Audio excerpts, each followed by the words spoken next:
Bonjour messieurs dames et bienvenue pour le 11e et dernier épisode de notre podcast. Enfin dernier, pas tout à fait. Disons que celui-ci va raconter la fin de notre périple. De plus, nous allons aujourd'hui quitter la beauté du Palace of Fine Arts, les merveilles artistiques du SF MoMA, la quiétude de Sausalito, l'étonnant Castro District, ainsi que l'épais brouillard qui sonde quotidiennement le Golden Gate. Oui, nous partons de San Francisco. Le Flixbus nous attend, direction San José. Là, on retrouvera la tante d'Eddie qui nous emmènera à Morgan Hill et plus précisément dans le quartier de Morningstar où elle réside.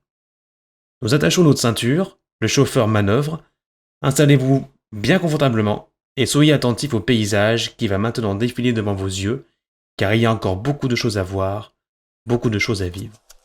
C'est parti!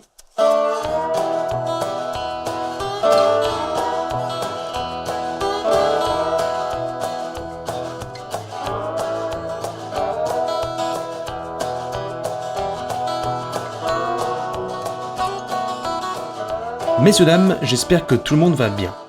Tandis que je contemple les collines à la fois sauvages, escarpées et immenses du cœur de la Californie, je ne me doute pas de tout ce que nous allons encore voir. En effet, je connais maintenant mieux les villes américaines et leurs démesures sans pareil, mais qu'en est-il du cœur du pays? Morgan Hill, petite cité pavillonnaire, répondra à sa façon à cette question.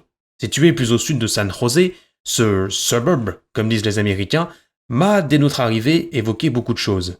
Ces grandes maisons familiales typiques des banlieues à la Desperate Housewives, ces décorations démesurées à l'approche d'Halloween, ces grands centres commerciaux et notamment ces fast-foods qui pullulent à chaque intersection de l'Highway 101. Dès notre arrivée, la Californie rurale m'a mis dans le bain. Après s'être installé, on décide avec Eddie de se balader autour du lotissement. On a pu se rendre compte, sur la route, à quel point Morgan Hill est niché au cœur de la nature, des plaines et collines à perte de vue autour de nous. Après quelques centaines de mètres, nous quittons les grandes bâtisses de Morningstar pour se retrouver devant un panneau indiquant que nous rentrons désormais dans l'Anderson Lake County Park. Nous avançons alors dans une petite portion boisée, et là nous arrivons au bord d'une rivière nommée Coyote Creek. Une plage de fortune borde le point d'eau et nous accueille. On décide de se poser, et tandis que Teddy va s'asseoir sur un tronc d'arbre un peu plus loin, j'enlève mes pompes puis mes chaussettes. Là, je goûte au plaisir de l'eau rafraîchissante. Puis en me constituant un endroit confortable pour mon dos, je m'allonge sur les cailloux blancs qui composent la plage. Je ferme les yeux et n'écoute que le doux son de l'eau pendant de longues minutes. Les oiseaux au loin se font un concours de celui qui fera le son le plus mélodieux. Un beau moment relaxant. Plus tard, un événement va presque me faire regretter d'avoir osé m'allonger à même le sol. On marchait tranquillement dans un parc où il y avait des tables de pique-nique et alors que je suis face à Eddie, ce dernier me dit une phrase que je n'oublierai pas de sitôt. Tu sais, quand on avait l'impression que certaines araignées en France sont vachement balèzes, bah retourne-toi. Là, je me raidis, j'ai le réflexe qu'ont tous les arachnophobes de ce monde, j'ai le sentiment qu'il parle d'une bestiole qui est sur moi. Il me dit que non, que je dois juste me retourner, bêtement. J'avance vers lui, histoire d'avoir un quelconque sentiment de sécurité, et je me tourne. Je dois vous avertir, s'il y a des gens qui ont horreur de ces bestioles, regardez votre écran. Il y a un timecode qui vous dira à quel moment je passe à autre chose, parce que je vous préviens, il y aura des vidéos et quelques détails sur le physique, parce que oui, à ce niveau-là, on parle de physique, de l'araignée. Donc je me retourne, et là, je vois ça. What the fuck? Les animaux sont aussi, ceux qui sont aussi drôles ici qu'en Australie, quoi, c'est quoi ça? Oh non, mais c'est gros pas mince, machin. Quand même, pour vous donner une idée de la taille du truc, quoi. Attends. C'est vraiment, regardez, la route, elle est quand même, vous voyez, on est loin quand même. Regardez-moi la taille de ce truc. Attends, je me mets à côté, regarde. Pour montrer un peu le truc, hein. Vas-y, mets-toi à côté. Putain, Je m'attaque. c'est horrible ce machin. Pourquoi est-ce que je fais ça? Pourquoi est-ce que je filme ça? Je sais pas, mais Une tarentule. Grande, grosse, large, poilue, assez rapide et, comment dire, on voit les yeux. Oui, on les voit bien comme il faut. Miam. On dirait peut-être pas tant comme ça, mais je suis plus impressionné que réellement flippé. Comme beaucoup de gens, la peur est surtout présente quand l'araignée se situe dans un endroit auquel je me suis habitué, ou tout simplement un endroit qui m'est propre, tel que ma maison ou mon lieu de travail. Après, on n'en est pas large non plus, on va pas se mentir. Parfois, se renseigner sur la vie de ces animaux aide à mieux les accepter, / à en avoir moins la frousse. Par exemple, j'ai su qu'en automne, Les tarentules californiennes mâles sortent à l'air libre afin de trouver des femelles et, vous l'imaginez, faire crac-crac comme il se doit et ainsi perpétuer l'espèce. Bon, il y a aussi d'autres histoires qui parlent de tarentules rentrant dans les maisons entre les mois de septembre et de novembre, probablement parce qu'elles se sont perdues en chemin, mais ça bon, on va pas rentrer dans les détails, même si après tout, il y a peu de chances d'en croiser sur Lyon ou Paris, par exemple. Après, le sud de la France, je promets rien. Avec du recul, je suis très content d'avoir croisé une aussi grosse araignée en pleine nature. En plus de me permettre de relativiser sur celle aperçue en France, ce fut une sacrée expérience. Ça m'a permis de me renseigner et au final d'apprendre des éléments de leur vie. Puis au-delà d'être en effet effrayantes, elles sont quand même une sacrée dégaine, ce qui les rend belles après coup. Vivantes, foulant librement la terre sur mes pas, il y a comme une égalité des êtres qui s'instaure. Elle m'a croisé, je l'ai croisée, je visitais, elle parcourait le chemin de sa destinée. Ouais, ça les rend belles, je trouve. Vous savez ce qui est beau aussi? Le cinéma. Et vous savez ce qui est sympa d'expérimenter? Le cinéma aux États-Unis. Un soir, alors que je rentrais d'une de mes énièmes balades au sein du suburb, la tante d'Eddie propose de nous emmener dans les salles sombres. Aussitôt dit, aussitôt fait, on est dans la voiture, direction le centre commercial. Honnêtement, vous dire où on est allé relève de l'impossible, j'en ai plus aucun souvenir.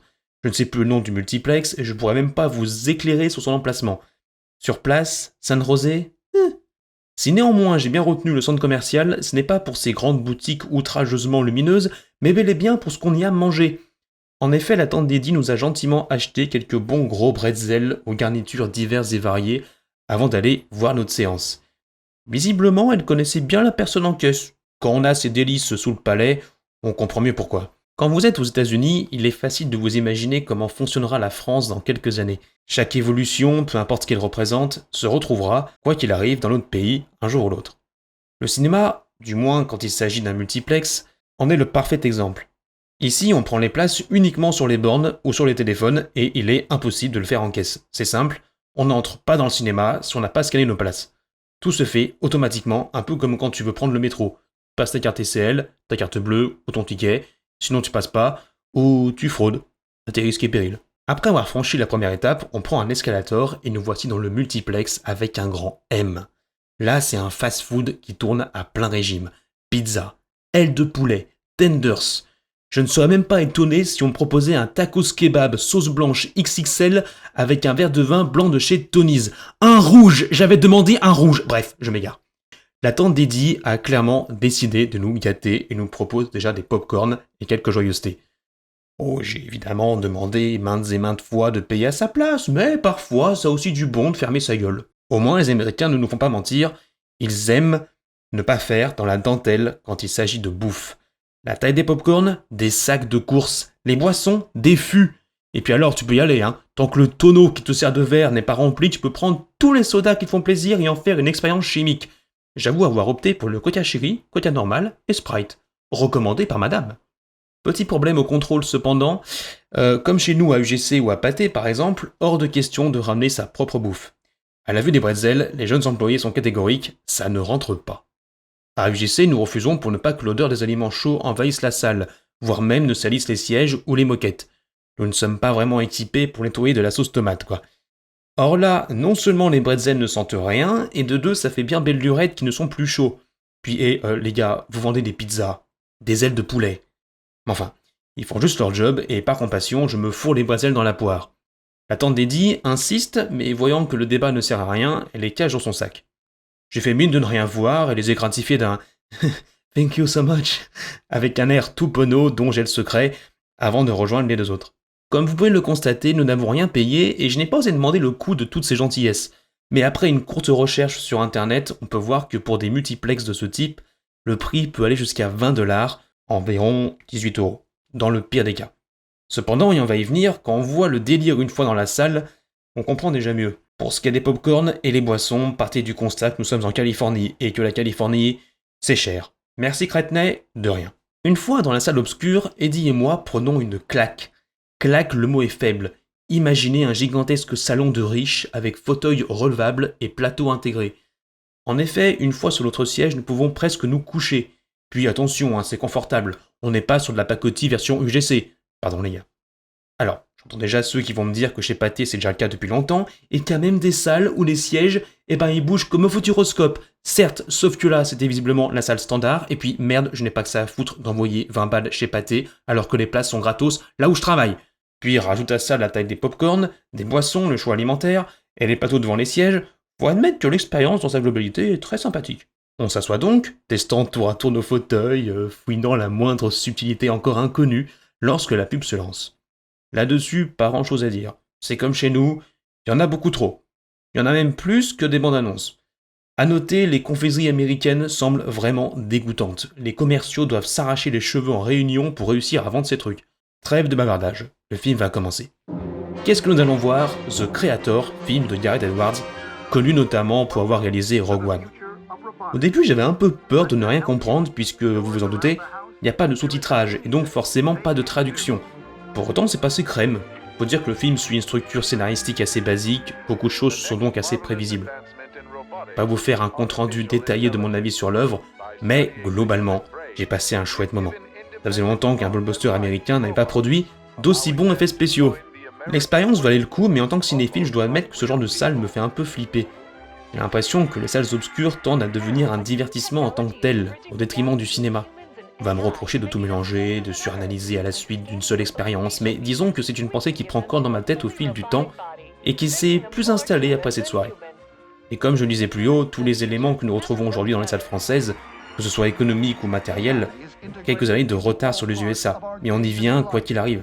J'avoue, ça me rassure peu, cette attirance permanente pour le divertissement. Alors, je sais ce que c'est que le capitalisme, bien entendu, mais évitons de trop s'attarder là-dessus. Je suis pas là pour parler de ça. Tant que je peux voir mes petits films dans mes petites salles, c'est que pour le moment, il n'y a pas grand-chose à craindre. S'il y a bien quelque chose que je déteste en France mais que j'admire aux États-Unis, c'est bel et bien Halloween.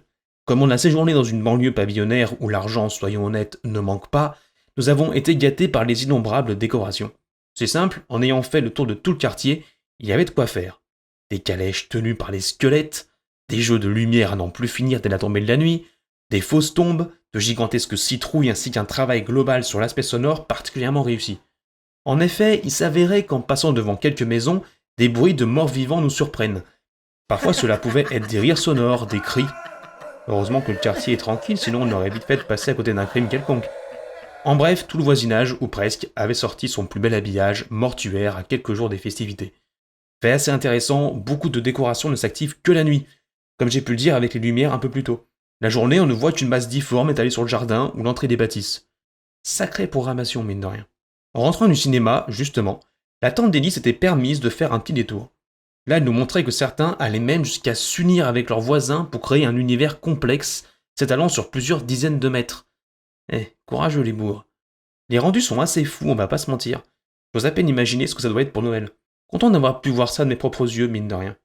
La dernière semaine avant Halloween devait être folle. Nous sommes partis le 18, note de la rédaction. Et le jour J, d'autant plus. Je n'aime peut-être pas le divertissement à outrance quand ce dernier empiète sur l'art, mais quand justement il met en avant des idées de mise en scène comme on a pu en voir, je suis pour à 100%. Est-ce que vous connaissez la NHL?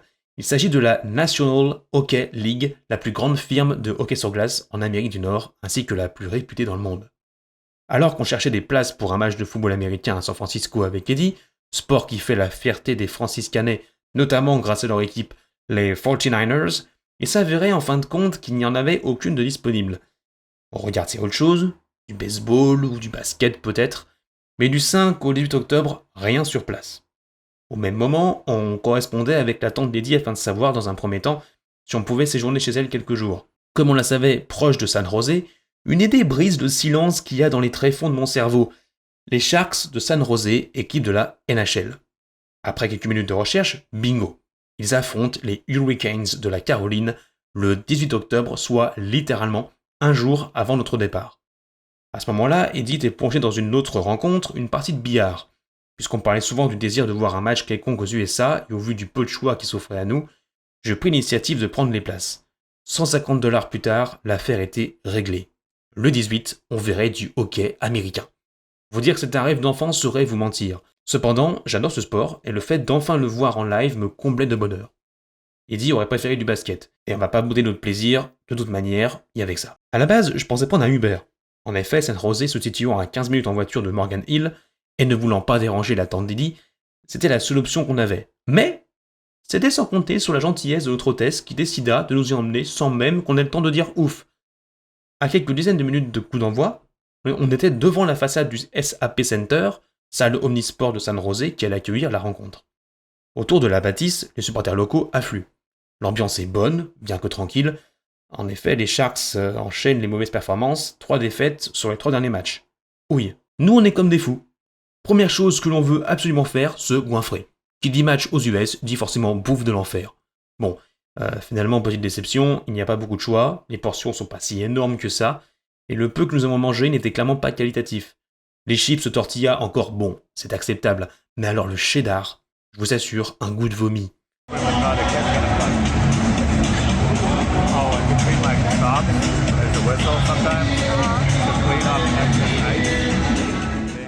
On a agrémenté le tout d'une bonne petite bière légère, histoire de mieux faire passer de l'addition. On peut le dire, quand tu vas prendre ta place avec le tout dans les bras, tu te fonds dans la masse. Nous, Français, que nenni, j'ai fait en sorte qu'on soit bien placé sur la longueur de la salle. Oh là là. Oh, c'est bon. On ne fait pas les choses à moitié. Bon, j'avoue que c'est aussi parce que le prix n'était pas exorbitant, dont j'en ai profité. L'ambiance est très sympathique, bien que timorée. On sent que c'est pas l'équipe du siècle, ni le sport favori de la ville. En effet, les tribunes sont loin d'être remplies, mais peu importe, on se laisse porter par l'excitation. Les joueurs rentrent pour s'échauffer, ce qui fait grimper la température. Ouais. Wouh. Allez. Vas-y, viens. Pas trop non plus, parce qu'on reste quand même dans une patinoire, hein. Faudrait pas que ça fonde. Une bâche mystérieuse commence à descendre sur la patinoire. Avec Eddie, on se demande bien ce que ça peut être. On y va de nos suggestions les plus farfelues. Un piano? Une publicité originale? Après tout, on est aux US. L'équipe A? L'équipe B serait celle qui s'entraînerait actuellement? Qu'est-ce que c'est que ça?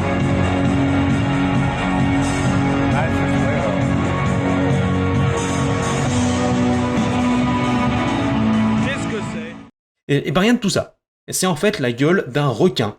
Les joueurs sortent des vestiaires en passant à travers, sous les hurrahs de la foule.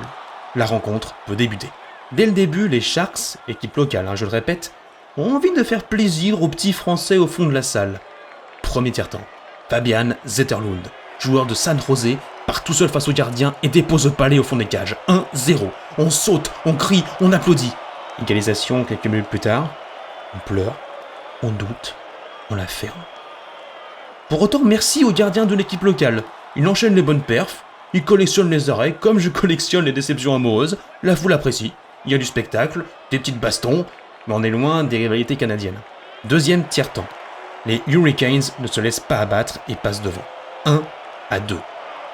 On fond en larmes, on remet tout en question, on s'enlace avec nos voisins de rangée. Philippe Zadina repense à la France, à l'amitié qui nous unit entre les deux peuples. Il nous regarde, plein de tendresse, prend le palais, étant donné que nous exécutons un signe de croix avec ferveur, il plante le but de l'égalisation. Eddie monte sur les épaules du type devant nous. Moi, je roule un patin en couple derrière moi. Un patin, lol. Philippe Zadina forme un cœur avec ses mains en nous regardant. Oui, oui, oui. Mais attention, ce n'est pas fini. William Eklund a envie de sublimer la fin de nos vacances. Lui et sa crosse vivent une parfaite histoire d'amour à la suite d'une action totalement maîtrisée. Sans regarder, il tire, je ne respire plus, Eddie déjà violet. But 3-2. Je vomis de joie, mon coloc jure qu'il ne fermera plus jamais les yeux de sa vie et le couple derrière moi me demande déjà en mariage. Quelle effervescence! Et puis la troisième période arrive. Suis-je vraiment obligé d'en parler? 10 minutes après le retour des équipes, les ennemis ont décidé de briser chaque parcelle de bonheur qu'il y avait en moi. Je ne veux pas citer de nom. Je ne veux pas qu'on leur accorde de l'importance. Ceci étant dit, nous voilà à 3-3. Puis 3-4. Sans pitié, ils enchaînent. 3-5. J'aperçois des cornes poussant sur leur tête. Le malin est ici, à quelques mètres de nous, il s'est emparé de l'âme des 5 joueurs adverses. Oui, vous l'avez compris, ils finissent de nous achever. 3-6. Eddie appelle sa mère. Il lui demande s'il a toujours été un enfant sage. A-t-il toujours été à la hauteur de son amour?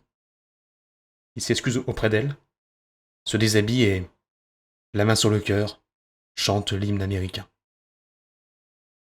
Moi, je romps mon contrat de mariage qui me liait au couple. Je ne les mérite pas. Ils comprennent. Cependant, je leur souhaite le meilleur et leur tends une photo de moi, où je souris à la vie, en souvenir de la bonne personne que j'étais, de la bonne personne que je ne suis plus. En bas de la salle, un enfant fait un malaise, une émotion trop forte, qui restera malheureusement gravée dans sa mémoire. Nous quittons les lieux sans ne dire un mot. Parler est vain désormais, comme tout le reste. La meilleure partie de nous est morte au SAP Center, les amis. Nous rentrons tels des fantômes, un voile blanc sur nos existences, sur notre passé. La nuit sera longue. Peut-être est-elle d'ailleurs toujours là. Seul Dieu le sait. Seul Dieu le sait. Puis on a vu le soleil se coucher derrière les collines brunâtres. C'était très beau, et on a oublié tout le reste. Comme quoi, parfois, hein. On pense que tout est fini, puis il suffit d'un détail pour passer à autre chose. La capacité de l'être humain à toujours retomber sur ses pieds, ça m'étonne encore. Le soir, j'ai besoin d'être un peu seul. Le lendemain, nous partirons à l'aube. J'ai envie d'en profiter une dernière fois.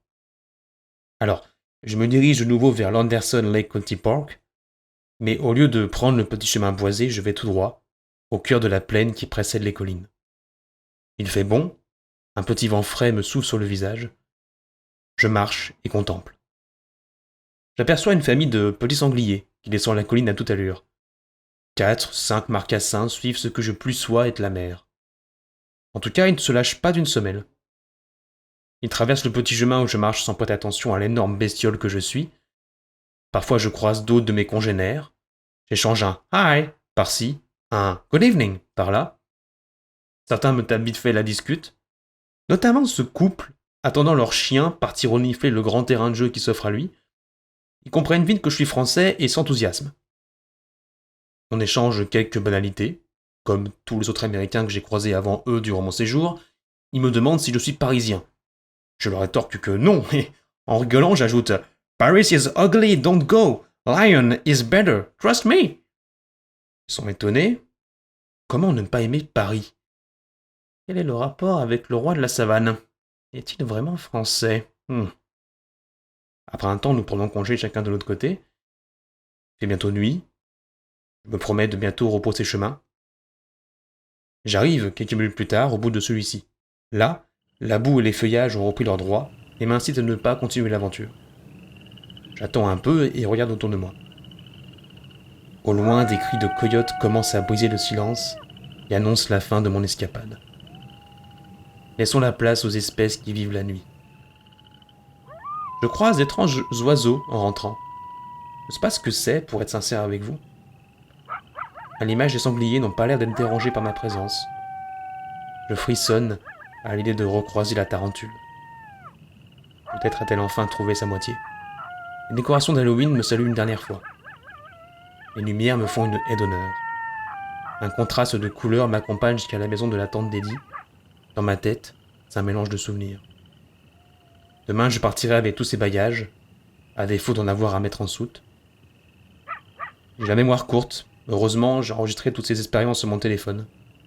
Je ne sais pas encore ce que je vais en faire, mais ça a été mon allié émotionnel durant tout ce voyage. J'aimerais bien le partager aux copains et copines, à ma famille, à mes proches, mais le son est pas ouf, on verra bien.